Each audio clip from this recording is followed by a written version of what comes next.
19 number है। ठीक है जी।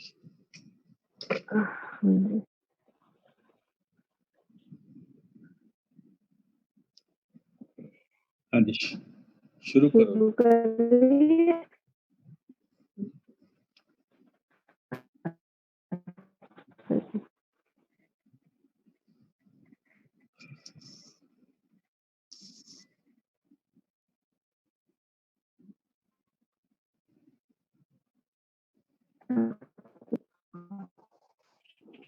हाँ जी।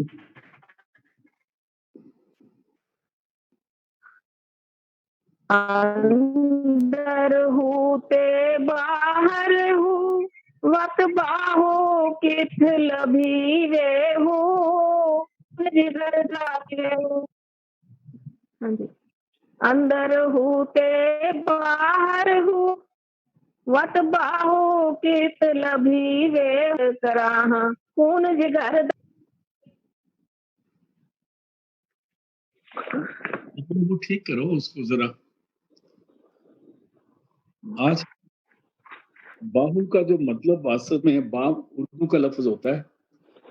बा आ जाए तो इसका मतलब साथ, जब बे आ जाए तो इसका मतलब बगैर। जैसे हम आम लफ्ज इस्तेमाल करते हैं, बा मतलब इज्जत के साथ, इज्जत रहा किया जाता है, उसको इज्जत से रहा किया जाता है। बेइज्जत मैंने बगैर इज्जत के। बे नेगेटिव में है, बा पॉजिटिव में है। बे मैंने नहीं, बा मैंने हाँ। वो मैंने कलमा। वो आवाज है अंदर जो ओंकार से नीचे तक पूरे कायनात को कंट्रोल करती है, उसको हू आवाज कहते हैं। बा हू का मतलब है कि जो कलमे के साथ है और कलमे का रूप बन जाता है।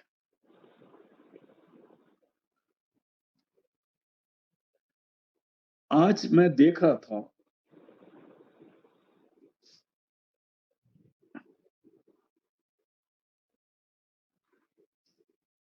बहुत बड़े बड़े ज्ञानी जिनका नॉलेज, मेरा तो उनके एक पासू के बराबर भी नॉलेज नहीं है, जिनका नॉलेज बहुत है, जिन्होंने ग्रंथ पोथियां शास्त्र पढ़े हैं, लेकिन जब शब्द की बात आती है तो अब उनको इधर उधर की बातें करनी पड़ती है। उनकी वजह दो है। एक तो उनको अनुभव नहीं हुआ, उसको उसके बारे में जानते हैं, वो शब्द के बारे में जानते हैं। वो मैं इंद्रपाल सिंह की बात कर रहा हूँ, उसके बारे में सब कुछ जानता है, लेकिन अनुभव नहीं है। क्योंकि अगर अनुभव हो जाए तो फिर वो बोलने से रह नहीं सकता। जो बात अंदर दर्द चुप है बड़ा तगड़ा, उसको छुपाया नहीं जा सकता। अगर हम जानते हैं तो बोलते नहीं है, तो इसका मतलब है कि हमें दुनिया भी प्यारी है, कि अभी हमें, अगर हम सच बात स्टेज पे बोल देंगे तो जिसके स्टेज पे बोलेंगे वो ये क्यों बोला है, तो इसे लोग घबराते हैं। और जिस वक्त वो कलमा, वो शब्द अपने पर गलब पा लेता है, तो फिर वो किसी से नहीं घबराता सिवाय परमात्मा की। उसको किसी की मान नहीं चाहिए, ना किसी की स्टेज चाहिए, ना किसी का ज्ञानीपना चाहिए उसको। तो आज एक शब्द था जिसमें भाई गुरदास जी के बारे में वो शब्द की बड़ी तारीफ कर रहे थे। और जब हम स्टेज पे आके बोलते हैं, टीवी पे बोलते हैं, तो हम गुरबानी के शब्दों को ले लेते हैं। ये भी बड़े कीमती हैं, लेकिन जिस शब्द की जो तारीफ करते हैं उसको वो बानी कहते हैं, तन की बानी। बानी हमारे अंदर होती है। जिस तन बानी विसर जाए, तन बानी, तन का मतलब ये नहीं कि जिस इंसान के अंदर से, ये बात नहीं है। तन मैंने तन बानी, तन की बानी, जो बानी अंदर तन में हो रही है। अगर हमारा तन नहीं तो वो बानी बाहर लोग नहीं सुनते उसको। उसको बानी वही सुन सकता है जो अपने तन के अंदर छाती मारता है, जो अपने तन के अंदर अपने आप को इन्वॉल्व करता है। उसको कलमा कह लो, उसको अनहद शब्द कह लो, उसको बंगिया समाधि कह लो, कलाम इलाही कह लो, शब्द कह लो, कुछ भी लौगोस कह लो, कुछ भी कह लो।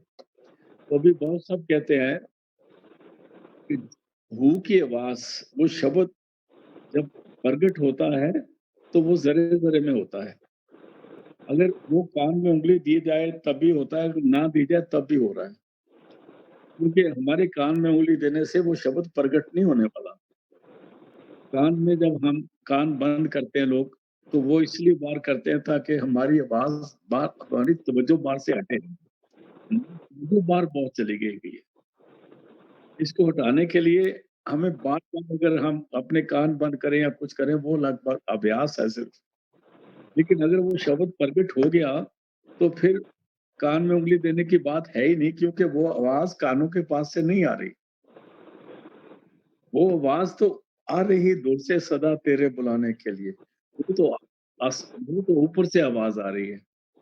इसलिए जिसका ख़्याल उधर जुड़ जाता है, तो ये उनका शब्द है। अभी पढ़ो बहन जी। अंदर हूँ ते बाहर हूँ, वत बाहु किथ लबीवे हूँ। कहता है मैं जब अंदर ध्यान करता हूँ तो हू ही हू आवाज़ आती है। कलमा बड़ा तेज़ हो रहा है और कलमा इतना तेज़ हो रहा है कि शरीर ही भूल जाता है, वो कलमे की आवाज़ ही रह जाती है और ना शरीर रहता है, ना दुनिया रहती है, ना कोई सोच रहती है। दुनिया के जितने लालच, टेम्पटेशन, बाहर की दुनिया की जितनी लज़्ज़तें हैं, जितने स्वाद हैं, खाने के, पीने के जितने भी स्वाद हैं, वो भी सारे उसमें ख़त्म हो जाते हैं, क्योंकि कलमे का एक धुन निराली है। इसलिए कहते हैं, सत सुहान सदा मन चाओ। वो सत्य सुच्ची वाणी जो आ रही है, उसको सुनने के लिए हमेशा मन में एक चाव रहता है कि वो सबसे सुंदर है। इसलिए बाबू कहते हैं जब मैं बाहर ख़्याल करता हूँ, तब भी कलमा हो रहा है। अगर मैं ध्यान में बैठूँ तो तब भी कलमा हो रहा है और अगर मेरी सुरत अंदर इकट्ठी होती, ऊपर की तरफ जाती है, तब भी चारों तरफ कलमा चल रहा है। वो शब्द मेरे साथ-साथ रहता है। कहते हैं अंदर भी वही है, बाहर भी वही है, ते बाहु कित्तल बिवे हूँ। और बाहु कहाँ किसको उसको ढूँढने की क्या ज़रूरत है? वो तो बाहु कित्ल बिवे का मतलब ये भी है कि बाहु है कहाँ पर? बाहु को तो ढूँढना ही मुश्किल है, क्योंकि बाहु तो शब्द रूप हो गया। समझ आ गई ना? बाहु कित्ल बिवे हूँ, फिर बाहु कैसे ढूँढोगे? बाहु तो शब्द रूप हो गया। बाहु हम शरीर सोचते हैं ना, हमारी सोच इस दुनिया में इन शरीरों तक है, सेंचुरियों तक है, सालों तक है। हम ये नहीं जानते कि जो परमार्थ है, वो टाइम, स्पेस एंड कॉज़ेशन से ऊपर है। टाइम कहते हैं वक़्त को, स्पेस कहते हैं जगह को, कॉज़ेशन कहते हैं कारण को। इनसे ऊपर है, इसलिए उसको कित्ल बिबेहु, जब वो शब्द ही शब्द हो गया, तो उसको कहाँ ढूँढोगे? जिस वक़्त एक आदमी खत्म हो जाता है, मतलब उसका शरीर चला जाता है, सत्संगी की बात कर रहा हूँ, दूसरों की नहीं। उसके शरीर को दफना दिया जाए या जला दिया जाए, तो उसको कहाँ ढूँढोगे? अगर वो शब्द का अभ्यासी है, तो वो शब्द में लीन हो गया है और अगर आपने ढूँढना है उसको, तो आप भी शब्द में जाओ। शब्द के बगैर बात नहीं होगी, इसलिए अंदर हूँ ते बाहर हूँ, वत कहते वत माने फेर, बाहु कित्ल बिबेहु, आप बाहु को कहाँ ढूँढोगे? आगे चलते। सैर रियाजत कर कराहा, खून जिगर दा पीवे हूँ। कहते हैं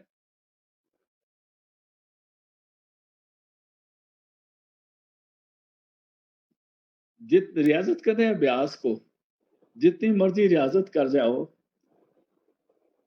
ये जो इंसानी जिस्म है, सैर रियाज़त कर कराहा करा, खून जिगर दा पीवे हूँ। लेकिन जो जो शब्द है ना, वो तो मेरी जो असली तवज्जो है, वो तो वो खींच के रखता है।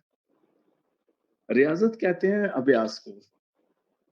आप देखिए ना, जैसे कोई गाने की रियाज़त करता है, गाना गाना तो उसकी रियाज़त करते हैं, अभ्यास करते हैं।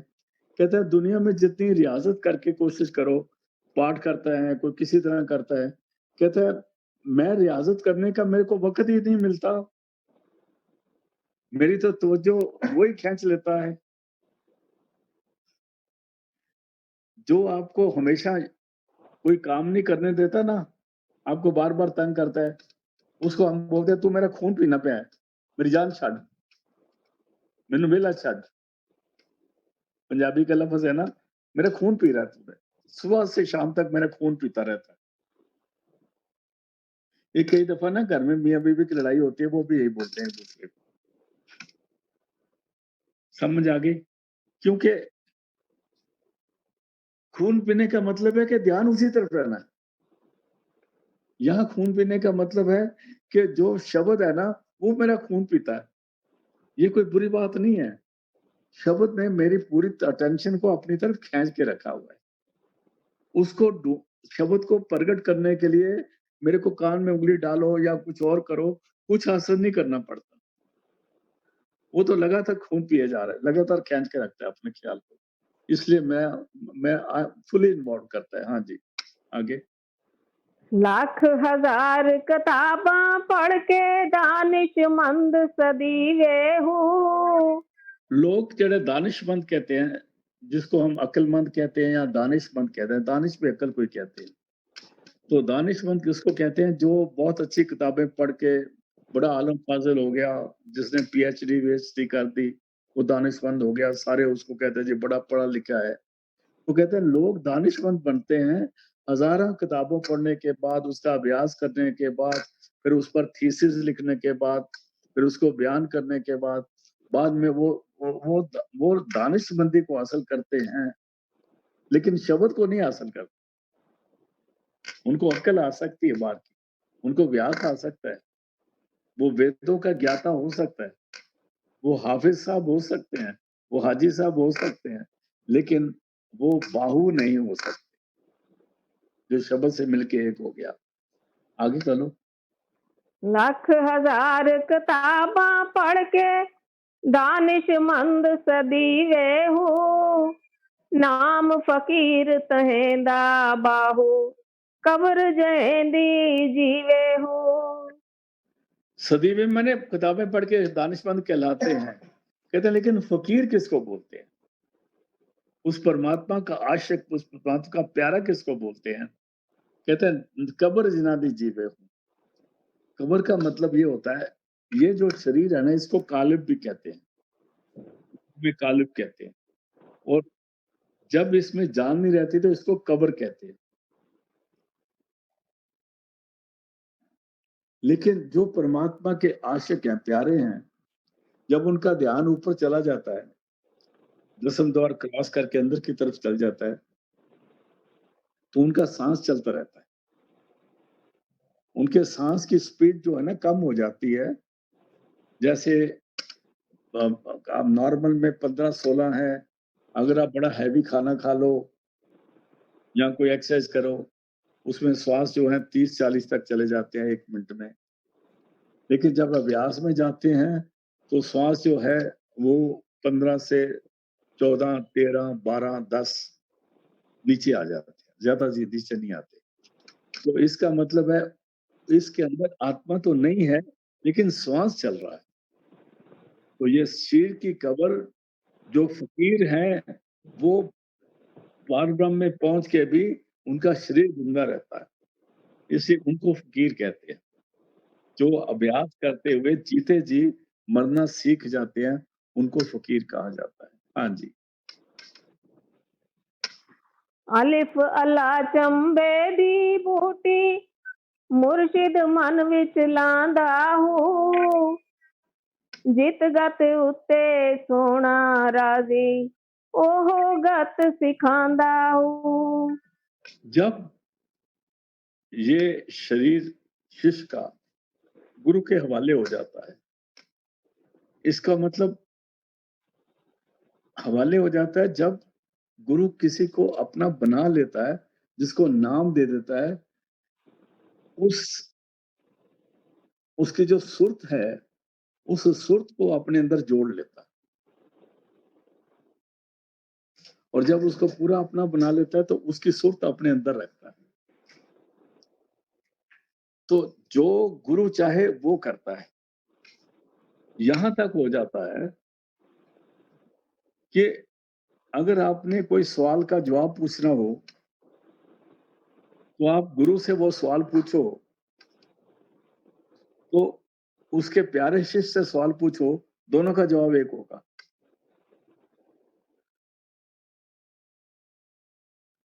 यहाँ तो आप गुरु के पास जाओ पूछने के लिए, क्योंकि अगर अंदर नहीं जाते तो यहाँ कुछ उसका जो प्यारा है उससे पूछो, अगर वो बता देगा तो दोनों का जवाब मिलता होगा।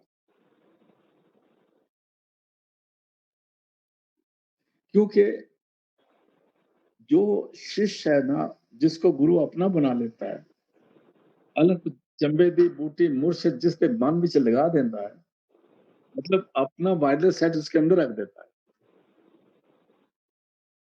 जब वायरलेस सेट उसके अंदर रख देता है तो दूसरा हिस्सा उसके पास होता है, तो वो कनेक्टेड होते हैं दोनों।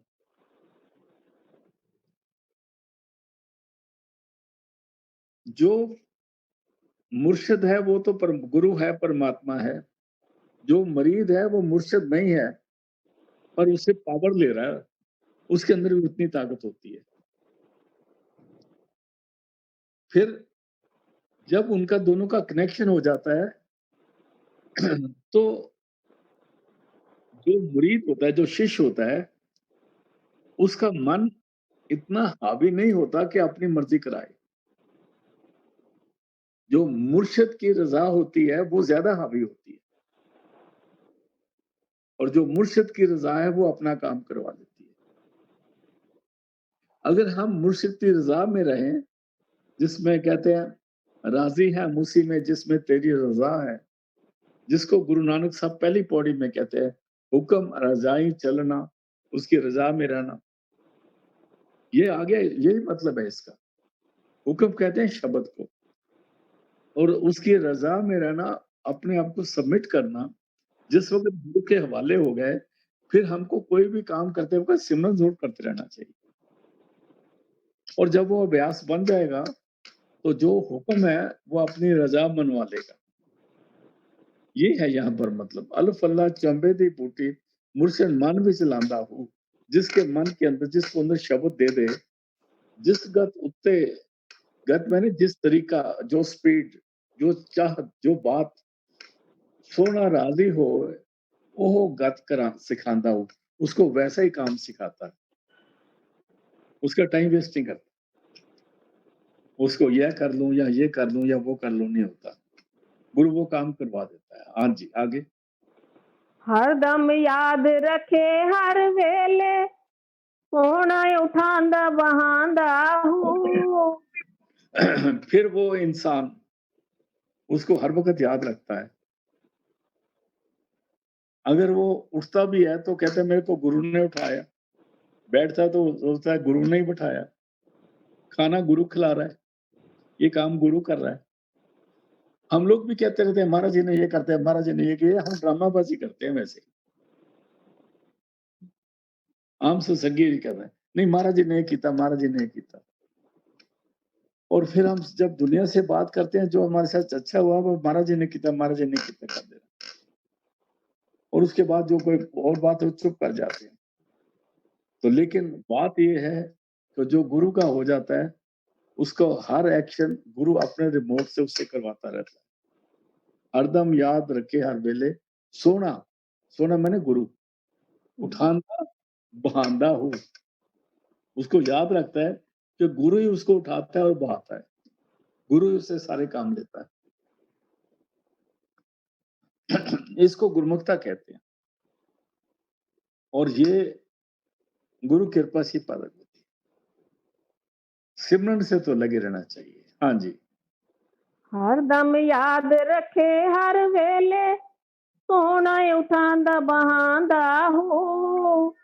आप समझ समझेंदा बाहू, आप आपे बन जांदा हूँ। और वो गुरु क्या है, आप समझ, उसको समझ है, जो सियाना है। वो त्रिकालदर्शी है और जो उसकी समझ है वो समझ आपके अंदर डालता है। उसको कहते हैं आप समझेंदा, फिर दूसरे अपने शिष्य को समझाता है, आपे आप बन जाता हो। फिर जब ऐसी बात हो जाती है तो वो शिष्य जो है ना, उसको अपना शरीर भी गुरु का शरीर नजर आने लगता है। उसको अपने हाथ ऐसे लगते हैं, मैं अपने हाथों से खाना नहीं खा रहा, मैंने मेरे गुरु के हाथ से खाना खाना पे। ये एक स्टेज ऐसी बनती है और इसको गुरुमुखता कहते हैं। ये बड़ा डीप है इनके मीनिंग। पाकिस्तान में तो इन कव्वालियों को बड़े शौक से लोग गाते हैं, इनको बाऊ को। और वो जो ये उधर तो लोग कोई इसको अच्छा समझते हैं, कोई नहीं समझते, वो अलग बात है। आगे चलते हैं।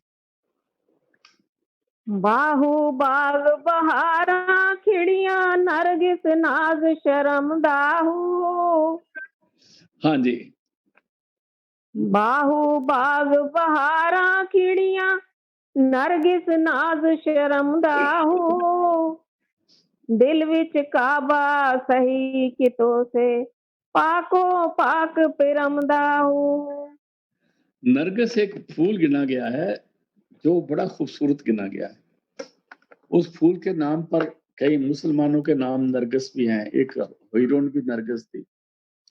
तो नरगिस जो है एक फूल है जिसमें बहुत नाजुक सा फूल है, बहुत नाजुक सी कली है और बहुत प्यारी कली।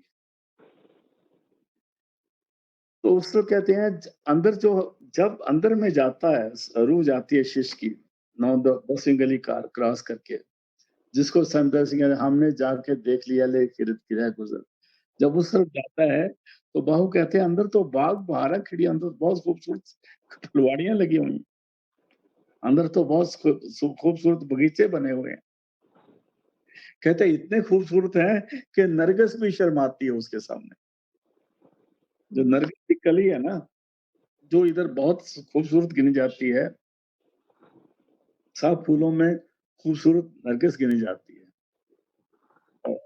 और कहते हैं वो भी शर्मा जाती है उस बाग के सामने जो अंदर गुरु कृपा। हाँ जी।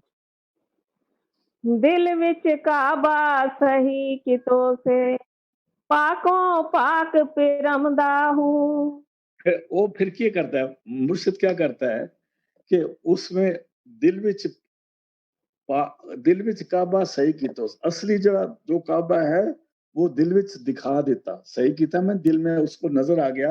असली काबा तो दिल में है। पाको पाक परिंदा हूँ, जो बिल्कुल पाक पाक दर पाक है, बहुत पवित्र है और प्रेम से भरा हुआ है। हाँ जी। तालब तलब तवाफ तमामी हुब हजूर हरम दाहू। तालब गया कहते हैं, तालब कहते हैं स्टूडेंट को, तलब कहते हैं चाहत को, तवाफ कहते हैं जब उसके इर्द गिर्द वो रूहानी नाच होता है, उसको उसके चक्कर लगाता है, जिसको हम परिक्रमा भी कह सकते हैं। कहते हैं तालब तलब तवाफ तो हमें हुब हजूर हरमदा हो। उस जो हुब मैंने उसकी चाहत, हजूर मैंने परमात्मा, हरम मैंने जो अंदर का जो जगह जिसको शिष्य देख लेता है वो इतनी खूबसूरत है कि उसकी याद में वो वो वहां पहुंच के उसके याद में उसका उसका चक्कर लगाता है, उसके इर्द गिर्द डांस करता है, उसको वो अच्छा लगता है, उसको वो सुहाना लगता है। हाँ जी। गया हिसाब थियो से हाजी बख्शिश राह करम दाहू। कहता है दुनिया के जो हाजी बन गया ना, आप देखो, आपने आपके मेरठ में इधर उधर या जितने भी लोग आते हैं, इनको हम हाजी साहब कहते हैं। और हाजी क्या करते हैं, अपना चोला लंबा सा हरा सा लोगों को बताने के लिए हम हाजी साहब हैं। और जब मस्जिद में बैठते हैं तो ये हुजरे में बैठते हैं, हुजरा कहते हैं बैठने की जगह। इनको अच्छी जगह दी जाती है कि हाजी साहब हैं, मक्के मदीने जाके ना वो किबला में जो पत्थर है उसके ये उसकी परिक्रमा करके आ गए, तवाफ करके आ गए, उसका ये करके आ गए, इसलिए उनको हाजी कहा गया। यहाँ पर बाबू साहब कहते हैं, हम बाबू साहब कहते हैं असल में हाजी ये जो घूम के आता है ये तो हाजी है ही नहीं। कहते हैं हाजी उनको कहते हैं जिनकी शर्म का पर्दा ही उतर गया, बेशर्म इंसान।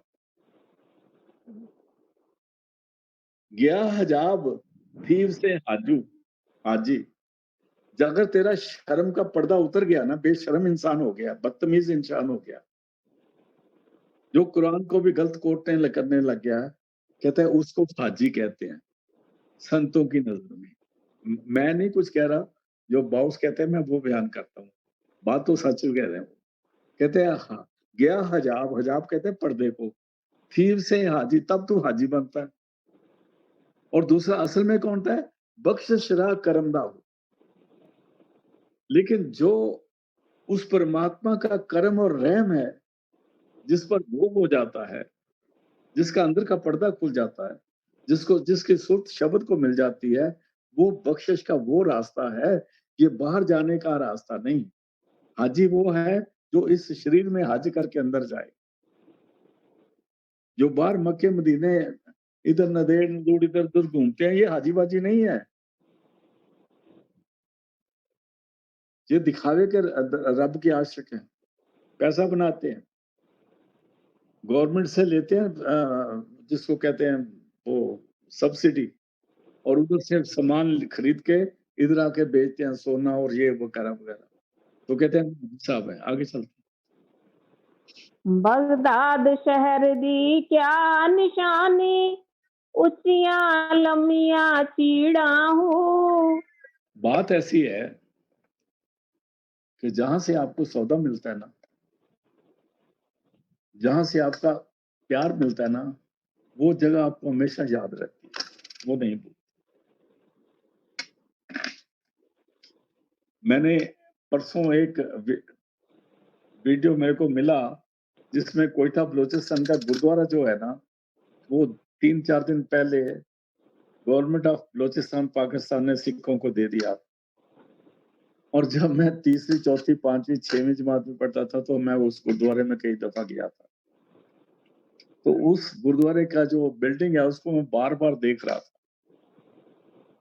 और वहां पर स्कूल होता था जहाँ लोग बच्चे पढ़ते थे, और उधर ही पास में खालसा स्कूल था। तो इस तरह से जो पुरानी पुरानी जगह है ना, वो हमें याद आती है। मैं आपको जो खास बात एक बताना चाहता हूँ, हमारे हजूर संत कृपाल सिंह जी कई दफा पंजाब गए, कई दफा बाहर आए, इधर आए, हिंदुस्तान में आते हैं। जब वो ब्यास के पास से गुजरते थे तो वो दरिया जो ब्यास का दरिया है, उसका जो पुल है, उसमें अगर आप पहले या कई बार आप रुक जाओ तो आपको जो ब्यास का सत्संग घर है वो नजर आता है, उसके बुर्ज नजर आते हैं। और मैं भी जब उधर जाता हूँ तो मैं भी उसको देखता हूँ, मैं भी अपनी गाड़ी थोड़ी रोक लेता हूँ। पर महाराज जी जिसको सब कुछ उधर से मिला,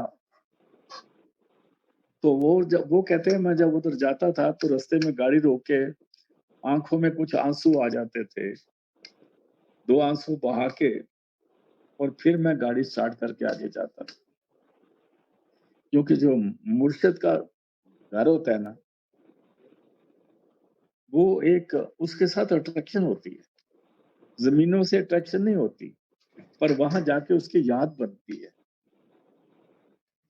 कई दफा हम लोग जाते हैं उधर मानव के अंदर जाके इसलिए जाते हैं कि वहां पर देखा हमने महाराज जी ने को खड़े होके खुद यहाँ से खोदो, ये करो, और वहां जो जहां भी वो तालाब सा बना हुआ है उसके बीच में महाराज जी कुर्सी बना के बैठ जाते थे, और हम लोग साइडों में सेवा करते थे, और बहुत सारे उधर घूमे हैं, इसलिए उधर जाके उनकी वो याद ताजा होती है।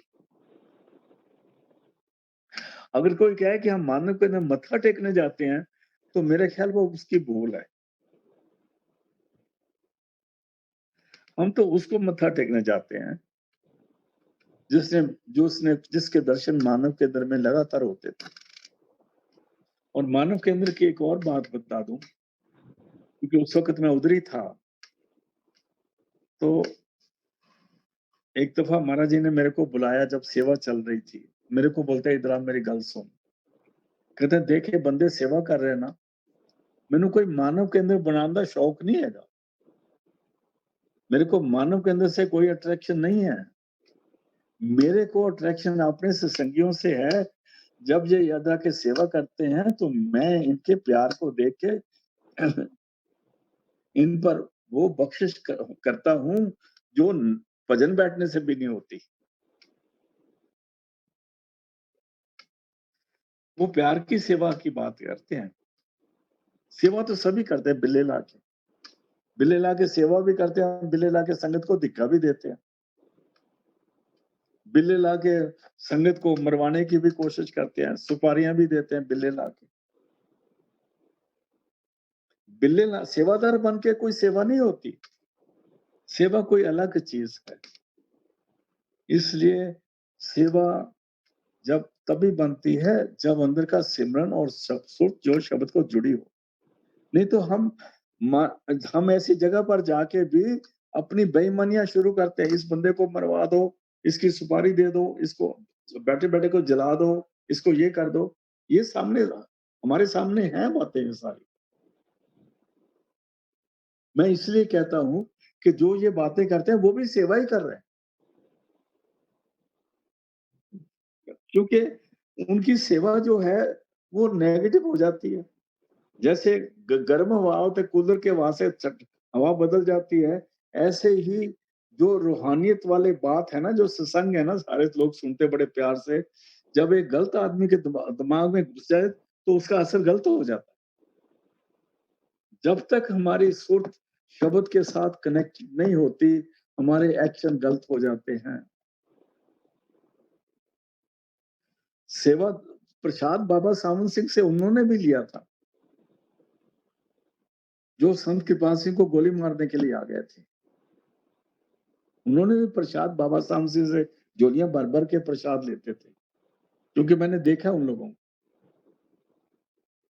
मैं बचपन से देख रहा हूं, मेरे को उन लोगों की पहचान भी है जो ये काम करते थे। और वो ऐसे लोग अभी तक खत्म नहीं हुए, अभी भी हैं। तो इसलिए जब तक गुरु के इर्द गिर्द घूमने से काम नहीं बनेगा। जब तक हमारी सुर्त, जिसको कहते हैं, हमने पहला शब्द पढ़ा था जिसमें कहा था अल्फ अल्लाह चंबे दी बूटी मुर्शिद मन विच लांदा हूं, जिस गत उत्ते सोना राजी वो गत सिखांदा हूं। वो गलत काम नहीं सिखाता। हमारा जो मन हम पर हावी होता है तो हम फिर मन के द्वारा सेवा करते हैं, तब गलत हो जाता है काम। जिस वक्त गुरु की मर्जी में आ जाएंगे फिर काम गलत नहीं होगा। ये समझने की बात है। अभी जो शब्द आ रहा है ये बहुत गहरा, डीप और अंदर की रूह को छूने वाला है, क्योंकि ये एक प्यार की बात भी है। क्या होता है, जहां मुर्शिद के साथ तल्लक आया हो, उसके साथ बातचीत हुई हो, उधर जाके वो सारी बात ताजा हो जाती है। 100 साल का भी बंदा अगर मुर्शिद के पास 20 साल की उम्र में मिला हो तो 100 साल का बंदा अपने को 20 साल का महसूस करता है। उसके अंदर की हालत बदल जाती है। अभी सुनो इस शब्द को। हाँ जी। बगदाद शहर दी क्या निशानी, ऊंचियां लमियां चीड़ा हूँ, तन मन मेरा पुरजे क्यों दर्जी दियां लीरा हूँ। शेख जिलानी जो थे ना, ये वो उधर के रहने वाले थे, और हजरत बाहू का जो सिलसिला उधर से आ रहा है, हमारा सिलसिला ब्यास से आ रहा है। और जो पुराने संगी ब्यास वाले थे, जो बाबा जयवंत सिंह के टाइम से, उनका सिलसिला आगरे से आ रहा था। जहां तक मैं अपनी बात करूं, मेरा सिलसिला तो ब्यास से आ रहा है। ठीक है ना। वहां उनके चरणों में हमारा बचपन गुजरा, महाराज जी के चरणों में हम लोग उधर ही खेलते रहते थे और और महाराज जी भी बार-बार बाहर आते थे। जब महाराज जी का अंत समय आया शरीर का, तो उस वक़्त तो 1948 था और मैं 45, 44, 43, 42 उससे आगे की बात 47 तक करता हूँ। जो वो 48 में वो 90 साल के थे,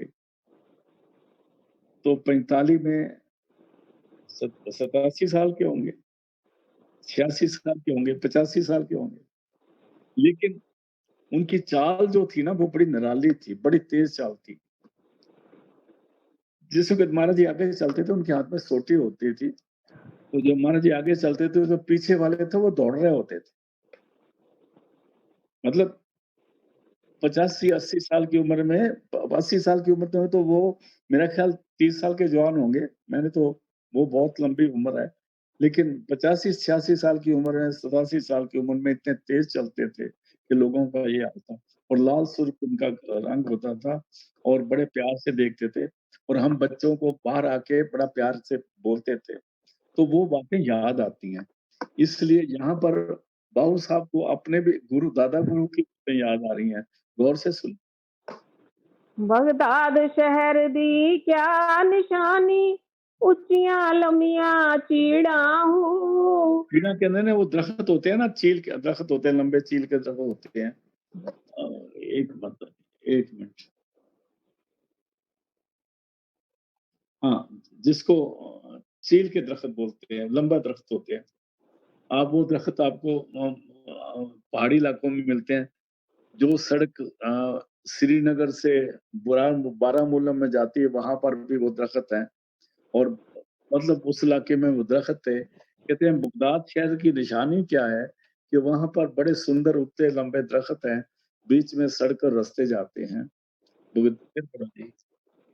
बगदाद शहर दी क्या निशानी, ऊंचियां लंबियां चीड़ा हूँ।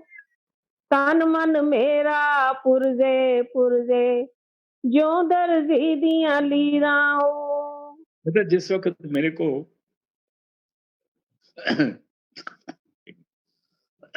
जिस वक़्त मेरे को अपने गुरु के शहर की याद आती है, तो मैं कुछ नहीं कर सकता। तो मेरे शरीर की बहुत बुरी हालत हो जाती है, बेबसी की हालत हो जाती है। कहते हैं ऐसी हालत हो जाती है जैसे जैसे कमीज़ पहनी हो ना, तो वो लीरा-लीर हो जाए, ऐसे शरीर मेरा लीरा-लीर हो जाता है। मेरे को पुराने ज़ख्म याद आ जाते हैं, पुरानी यादें याद आ जाती हैं और पुरानी याद बड़ी खतरनाक होती हैं और कुछ देर तक आदमी को गुम कर देती हैं। कहते तन में मेरा पुर्ज़े-पुर्ज़े, पुर्ज़े-पुर्ज़ा जरा-जरा हो जाता है, ज्यों दर्जी दियाँ लीरा हों। जैसे दर्जी की लीरा पड़े होते हैं ना, ऐसे मेरे शरीर की हालत हो जाती है, बड़ी बेबसी की हालत हो जाती है। जब मुर्शिद की याद आती है, वो वक़्त की याद आती है, जो वक़्त हमने उस गुरु के साथ गुज़ारा हो। हाँ जी। लीरां दी गल कफनी पाके, रलसां संग फकीरां हो। और ऐसी लीरा अभी मैं सोचता हूँ क्या कहते हैं लीरें भी फिर मेरे को बड़ी प्यारी लगती हैं। वो जो बेबसी की हालत है ना, वो बड़ी मीठी लगती है और फिर सोचते हैं कि इस हालत में ही रह जाएँ और इस हालत के ऊपर आ ही ना यहीं खत्म हो जाए। तो वो कहता है मैं भी ये सोचता हूँ कि जो लीरा है ना, इसको इसी कफ़नी बनाओ। कफ़नी कहते हैं उस कपड़े को, जिस वक़्त एक आदमी मर जाता है तो उसके अलग सा कपड़ा लेके उसको कफ़नी बनाते हैं। उसमें कोई जेब नहीं होती, कुछ नहीं होता, बटन-वुटन भी नहीं होते, धागे से ही बंद कर लेते हैं। उसको लीरा कहते हैं। लीरा दी गल कफ़नी पाके, रलसा संग फ़कीरा हूँ। फिर मैं सोचती हूँ कि मैं उधर ही रहूँ। जो उधर अभ्यास करने वाले सत्संगी हैं, उनकी भी याद आती है। वो बहुत अलग किस्म बड़े प्यार के सत्संगी होते थे। देखो मैं आपको एक बात कहता हूँ, जो मैं देखता हूँ मेरे को कभी-कभी बोलना पड़ जाता है। बाबा सामन सिंह के सत्संगी जो उनके ड्राइवर थे बहुत प्यार करते, उनमें से एक हंसराज होता था। बाद में वो किच्छा में उसकी डेथ हो गई थी बहुत देर में, और उसे मेरे को किच्छा में बुलाया भी था। फिर उनके सत्संगी होते थे, एक का नाम करतार दास था, पाठी पान सिंह होते थे, और 3-4 सत्संगी होते थे, और बहुत सारे ऐसे बंदे होते थे जो बड़े पाठ करने वाले, बड़े प्यार करने वाले, और बहुत ही नेक इंसान। वो हमें बर्फी मिठाई नहीं देते थे खाने के लिए।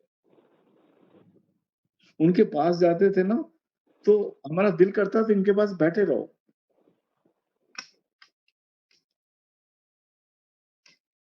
और भी है, मेरे को नाम कहीं के आ रहे हैं, कहीं को नहीं आ रहे। फिर वो बाबा जयमल सिंह के सत्संगी थे, जिनका नाम, एक का नाम भी जयमल सिंह था।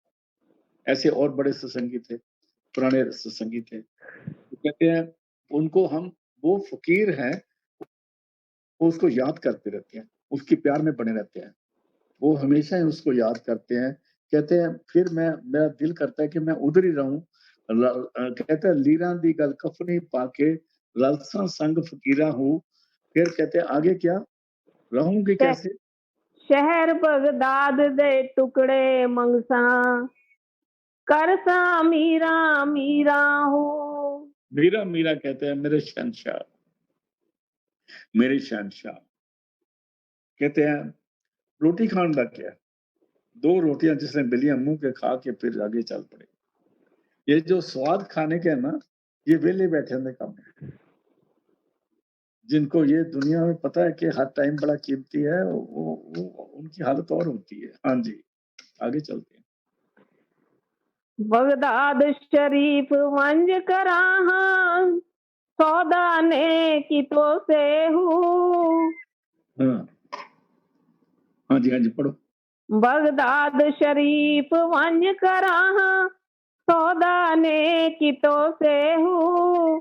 कहते हैं रत्ती बगदाद शरीर वंज कराहा, वंज कराहा मैंने, मैं उधर जाकर, वंज कराहा मैंने, मैं बगदाद शरीफ में बगदाद जाकर, वंज कराहा उधर जाके, सौदा ने की तो सुहू। तो फिर सौदा ने की तो सा, जिंदगी का सौदा करूंगा, जिंदगी का सौदा करूंगा कि ए मालिक, ये जो मेरे को अक्ल दी है ना दुनिया की, जिससे मेरे को दुनिया अच्छी लगती है।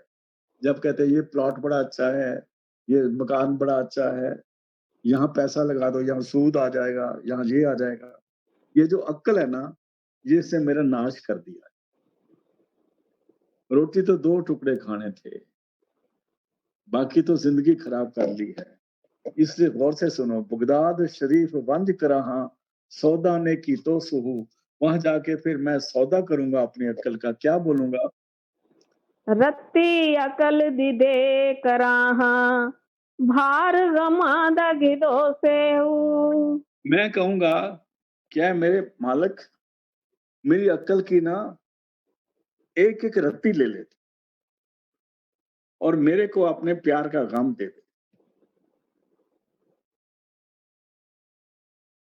मेरे को अपने प्यार में मदहोश कर दे कि मैं इसी को अपना सब कुछ समझूं। गम का मतलब होता है, गम का मतलब वो गम ही नहीं होती जो दुनिया वाली होती है। गम का यहाँ मतलब है वो प्यार की मस्ती, जिसकी याद में मैं गुम हो जाऊं। आगे, भौजल भार मंजल चौखेरी ओढ़क वंज पहुंचो से हूँ। कहते हैं भवसागर बहुत भारा चीज है, मंजिल चौखेरी, चौखेरी माने चौखी दूरी है, चौखेरी माने चौखी दूर, चौखी माने ज्यादा, चौखेरी माने बहुत दूर। पहुंचल तो बड़ा खतरनाक है, मंजिल बड़ी दूरी है। अगर तू मेरे को अपने प्यार का थोड़ा सा गम दे दे, जिसमें मैं गलतान हो जाऊं, तो फिर क्या होगा? ओढ़क वांझ पहुतीवे हूँ, मैं फिर पहुंच जाऊंगा अपनी मंजिल पर, क्योंकि तेरा प्यार मेरा जो है मददगार बन जाएगा, मेरा राहगीर बन जाएगा, मेरे मेरे साथ हो जाएगा, और ये मजल मेरे को अपने मजल पर पहुंचा देगा। इसलिए मेरी अक्ल रख ले अपने कोल, मैनू गम दे दे। गम का मतलब ये दुनिया वाले गम नहीं है, मेरे को अपने प्यार में जोड़ ले, मेरे को बिरहन बना ले। हाँ जी। भौजल पार मंजल चौखेरी, ओळख मंज पहुत्यो से हूँ, जात सिफात सही की तो से, जाता जमाल लधो से हूँ। ता जमाल, जमाल कहते हैं नूर परमात्मा का। जात सिफात सही की तो से। देखो जात और सिफात में फर्क है। सिफात कहते हैं नाम को, एक सिफाती नाम है, एक जाती नाम है। सिफाती नाम है जैसे वाहिगुरु है, राम राम है, अल्लाह है, राधा स्वामी है, या जो कुछ भी लोग बोलते हैं, हरिओम है, नमो शिवाय है, ये सारे सिफाती नाम हैं। लेकिन जाती नाम क्या है? जो उसका असली रूप है परमात्मा का। असली रूप क्या? वो शब्द है। समझ आ गई ना मेरी बात की? सिर हिला देना। जाती नाम समझ आ गया ना? जाति मतलब सफाती नाम तो बहुत सारे हैं। जैसे एक लड़का होता है, वो कहता है मेरे घर का नाम ये है, मेरी दादी ये बुलांदी है, मेरा प्यो है बुलांदा है, मेरी माँ ये बुलांदी है, मैंने स्कूल में तो मेरा ये नाम है। अलग अलग नाम होते हैं ना, नाम बदलते जाते हैं, उनको सिफाती नाम कहते हैं। जाती नाम क्या है? ये आत्मा है। जाती नाम क्या है? ये शब्द है। जात सिफात सही की तो जिस वक्त उसको पता लगा जो सिफाती नाम है उसकी असली जात क्या है। गुरु तो कहते हैं, लेकिन हम गुरु फोटो वालों को कहते हैं ये गुरु, ये गुरु, ये उसका गुरु, ये मेरा गुरु, ये उसका गुरु, ये मेरा गुरु। अगर उसकी जात को समझ जाए तो ये शक्लें सारे गुरु नहीं है, वो शब्द गुरु है। यहां पर वही बात कह रहे हैं, जात सिफात सही की तो उसने सिफात की असली जात को पहचान लिया जिसने, ता जमाल लबीबे हूँ, जमाल कहता है नूर, तब उस परमात्मा का नूर नजर आता है अंदर में, जब शब्द की समझ आ जाए। बहुत डीप पानी है। लोग इसको गा के नाच के बड़ा बनाते हैं, लेकिन इसको अगर समझ आ जाए तो ये सारे शब्द के बारे में बात कर रही है बानी सारी। हाँ जी, आगे चलो। बाज हजूरी नहीं मंजूरी, पे पड़न बांग सलाता हूँ। बाज हजूरी, जब हम जपजी साहब की पहली पौड़ी पढ़ते हैं, उसमें सारा पढ़ता है एक ओंकार सतनाम करता पुरख निरभव निर्वैर, करता पुरख निर्भव निर्वैर, अकाल मूर्त अजूनी सैभन। आगे क्या कहते हैं? गुर प्रसाद जप। जब गुरु प्रसाद जप है ना, वहां पर हम भूल जाते हैं। गुरु का साहब गुरु है मान लिया, लेकिन इसको इस रास्ते पे चलने वाला जो हमको मिल जाए तो वास्तव में वो गुरु है, तब वो हमको सिखा सकता है। यहाँ पर हमको सिखाते हैं भाई, वो इस रास्ते पर चलते नहीं बेचारे, क्योंकि वो चल नहीं सकते जब तक पूरा गुरु लिविंग मास्टर नहीं मिलता। तो ये बात समझने की है। फिर पढ़ो इसको। बाज हजूरी नहीं मंजूरी, पे पड़न बांग सलाता हूँ। जब तक जिंदा गुरु लिविंग मास्टर जो आपके सामने आप बैठ के आपके बात करके आपको समझा सके, जिससे आप सवाल जवाब कर सको। अगर सवाल जवाब नहीं कर सकते तो उस गुरु का भी कुछ ज्यादा फर्क नहीं, फायदा नहीं बनता। मैं सच्ची बात कहता हूँ, बुरा ना मानना, क्योंकि हमारे बड़े शक शकूक होते हैं, हमारे बड़ी रुकावटें आती हैं, कैसे बात करें, किससे बात करें। तो जो शिष्य है उसकी बात गुरु से डायरेक्ट होनी चाहिए। ये बड़ी खुशकिस्मती की बात है। अगर बाबा सामू सिंह ब्यास में ही रह जाते ना, तो लोगों का उतना भला नहीं होना था, सच्ची बात है। क्योंकि वो एक एक को मिले तो उन्होंने शक दूर किया। इसलिए कहते हैं बाज हजूरी, जब तक हजूरी गुरु नहीं मिलता, जिंदा मास्टर नहीं मिलता, आपसे बात करने वाला नहीं मिलता, नहीं मंजूरी, अंदर का रास्ता नहीं खुलेगा। कितनी खूबसूरत बानी है। बाज हज़ूरी नहीं मंज़ूरी, आँखें बंद करके जितना मर्ज़ी राम राम वाहिगुरु कोटो, अंदर का रास्ता खुलना ही नहीं। यही कहते हैं, पै पड़न बांग सलाता हूँ। कहते हैं जितनी मर्ज़ी बांगे दे दें,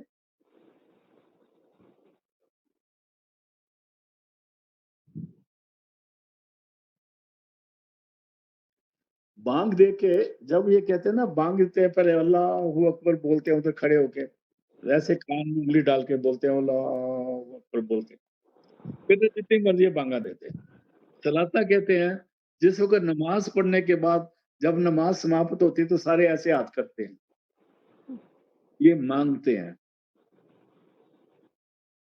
कहते हैं जित इसको सलातें बोलते हैं। कहता है जितनी मर्ज़ी बांगे पढ़ लो, जितनी मर्ज़ी नमाज़ें पढ़ लो। नफ़ल नमाज़ कहते हैं, एक नमाज़ वो होती है जो एक स एक सुबह की होती है, फ़िजर की होती है, फिर बाद में होती है, फिर दूसरी 5 नमाज़ें होती हैं। ये अलग-अलग नमाज़ें हैं। कहते हैं इसके अलावा बीच में भी 10-10 नमाज़ें और पढ़ते हैं कई, उसको नफ़ल नमाज़ बोलते हैं। समझ गए ना? कहते हैं बाज हज़ूरी, अगर पूरा दिन नहीं मिला, ज़िंदा मास्टर नहीं मिला, जो आपके सामने आके बात करे, चाहे वो आपके घर में जाए, चाहे आप उसके घर में जाओ। डेरे-डूरे छोड़ दो। डेरे का मतलब है कि कॉर्पोरेशन, जहाँ जाके मुश्किल में लोग पड़ जाते हैं। डेरे खतरनाक होते हैं। इसलिए बाज हज़ूरी नहीं मंज़ूरी, पै पढ़न बांग सलाता हूँ। जितने मर्ज़ी कुरान शरीफ पढ़न, जितनी मर्ज़ी बांगे दें और जितने मर्ज़ी ऐसे हाथ करें। फिर पढ़ो। बाज हजूरी नहीं मंजूरी, पै पड़न बांग सलाता हूँ। रो